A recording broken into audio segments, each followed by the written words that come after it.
আমরা যখন না বুঝে সেখানে বোমা ফিট করা ছিল, সেই বোমাগুলোর সাথে টাইমার সেট করা ছিল। আমাদেরকে অ্যাপারেন্টলি বোঝা যায় যে এই ইনভেস্টিগেশন করতে যারা গিয়েছেন তাদেরকে হত্যা করারও চেষ্টা করা হয়েছে। গোলাম নাফিস, যে আইকনিক কিছু ছবি আপনারা দেখেন, যে রিকশার উপরে জাতীয় পতাকায় মোড়ানো গোলাম নাফিস, যাকে গুলি করে হত্যার পরে তখন সে জীবিত ছিল, রিকশায় করে তাকে তিনটা হসপিটালে ঘুরানো হয়েছে। কোনো হসপিটাল তাকে চিকিৎসা দেয়নি।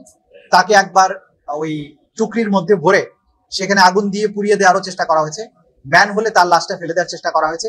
এই ঘটনার তদন্ত চলমান আছে। 3 জনের বিরুদ্ধে গ্রেপ্তারি পরোয়ানা জারি হলেও তারা আগের থেকেই পলাতক থাকার কারণে তাদেরকে গ্রেপ্তার করা সম্ভব হয়নি।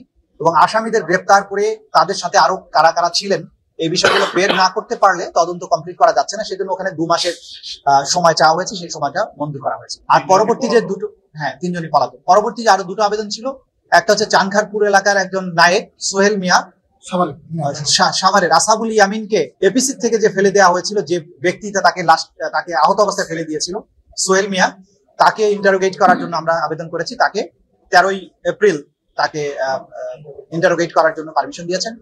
আরেকজন হচ্ছে চানখারপুলের নাসিরুল ইসলাম, একজন পুলিশ অফিসার, তাকেও ইন্টারোগেট করার জন্য আমাদেরকে অনুমতি দিয়েছেন। সেটা 10ই এপ্রিল করা হবে। এটা ছিল মোটা দাগের প্রসিডিংস।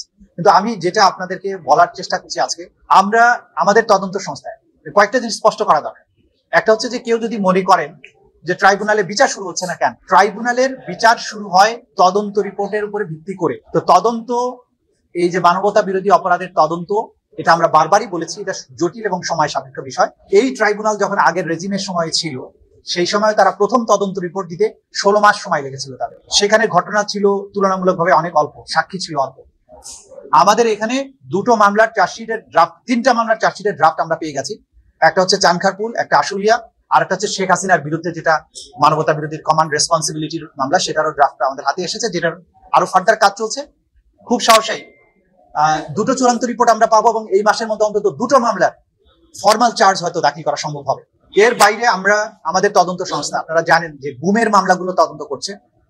3টা জটিলতম গুমের সেন্টার, আয়নাঘর আমাদের এই ইনভেস্টিগেটররা তদন্ত করেছেন, আবিষ্কার করেছেন। তার মধ্যে টিএফআই সেল বলে যে সেলটা ছিল, সেটার ভেতরে যেটা ভূগর্ভস্থ অনেকটা বলা যাবে সেমি ভূগর্ভস্থ সেলগুলো আবিষ্কার করেছে, যেগুলো ওয়াল তুলে বন্ধ করা হয়েছে, ওয়াল ভাঙতে হয়েছে, পুরো গার্বেজ দিয়ে সেটাকে ভরে রাখা হয়েছিল, সেগুলোকে সরিয়ে এই ক্রাইম সিন গুলোকে বের করতে হয়েছে। এবং আপনারা জানেন এই কাজ করতে গিয়ে স্বয়ং চিফ প্রসিকিউটর তিনি এই ইনভেস্টিগেশন চলাকালে সেখানে প্রেজেন্ট ছিলেন।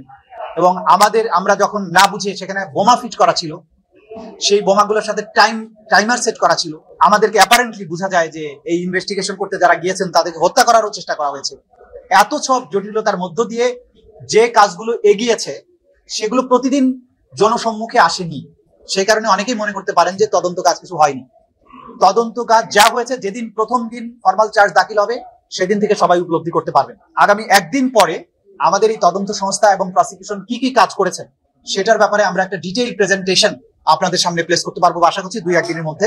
সে ব্যাপারে এই ব্রিফিং শেষে আপনাদের মধ্যে যারা যারা শুধু রিপোর্টার তারা এসে একটু আমাদের কনফারেন্স রুমে বলবেন, আপনাদের সাথে আমরা কথা বলতে চাই। হিউজ পরিমাণের কাজ হয়েছে।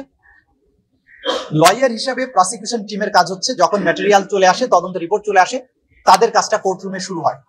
কাজেই আমাদের যারা এই মামলার আসামি তারা নানানভাবে এই বিচার প্রক্রিয়াকে প্রশ্নবিদ্ধ করার জন্য চেষ্টা করবেন। তারা একদিকে চাইবেন তাদের যেন বিচার না হয়, আবার অন্যদিকে তারা ধোয়া তুলবেন, ও বিচার টিচার কিছু হচ্ছে না, তো এই ট্রাইব্যুনালের দরকার নেই, বিচার যাতে না হয়। নানামুখী ষড়যন্ত্র আছে। তারা চেষ্টা করবে বিচারকে বন্ধ করার জন্য, বন্ধ করতে না পারলে বিতর্কিত করার জন্য, কাউকে এম্বারাস করার জন্য, নানান ধরনের ডিসইনফরমেশন ছড়ানোর জন্য। এই সম্পর্কে আমরা সচেতন আছি এবং তারা যে ষড়যন্ত্রগুলো করছে ট্রাইব্যুনালের তদন্ত সংস্থা প্রসিকিউশন এই ব্যাপারে সম্যক অবহিত এবং তাদের অনেককে চিহ্নিত করা হয়েছে। যারা এগুলো করার চেষ্টা করবেন তারা ব্যর্থ হবেন, তাদেরকে আমরা মেসেজ দিতে চাই। কোন রকমের স্ক্যান্ডাল ছড়িয়ে বিচার প্রক্রিয়া বাধাগ্রস্ত করা যাবে না, কারণ প্রসিকিউশন এই ব্যাপারে 100% ফেয়ার আছে। আটলান্টিক মহাসাগর সেচতে পারবে তারা, এখানকার কোনো দুর্নীতির খবর তারা বের করতে পারবেন, দুর্নীতি নাই। এখানে প্রসিকিউশন কমিটেড, এই বিচার জাতির সামনে তারা ক্লিয়ারলি দেখাতে চায়, সেজন্য কাজ চলছে। অচিরেই সেটা দৃশ্যমান হবে, সেই সময় এসে গেছে। আপনারা খুব অচিরে সেগুলো দেখতে পাবেন। এটা আলোচনা আছে, যা কিছু এগুলো ট্রাইব্যুনাল ঠিক করবেন, এটা টু আর্লি টু কমেন্ট। ওনারা যখন এটা করে ফাইনাল করবেন তখন আমরা আপনাদেরকে জানিয়ে দেব। রাজনৈতিক দলগুলো তারা দাবি জানাতে পারেন, রাজনীতির কাজ হচ্ছে দেশকে নিয়ে ভাবা, তারা ভাবতেই পারেন। তবে বিচারের যে ভলিউম, আপনার মামলার যে ভলিউম, অপরাধের যে বিস্তৃতি, এইটা বিবেচনা করে ট্রাইব্যুনালের সংখ্যা বৃদ্ধি করা যেতে পারে। তবে সারা দেশে ছড়িয়ে দেওয়াটা কতটা বাস্তবসম্মত সরকার অবশ্যই চিন্তা করবেন, আমরা জানি না।